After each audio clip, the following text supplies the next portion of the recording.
Welcome back to the channel. If you're looking to save mobile data while using Telegram for voice calls, you're in the right place.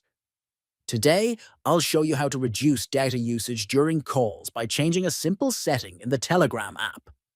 It's quick, easy, and very effective.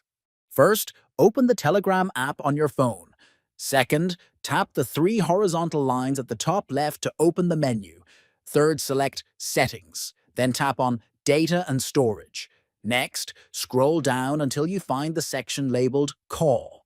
Then tap on Use Less Data for Calls. Finally, choose Always to use less data for calls. That's it. You've now optimized Telegram to use less data for calls.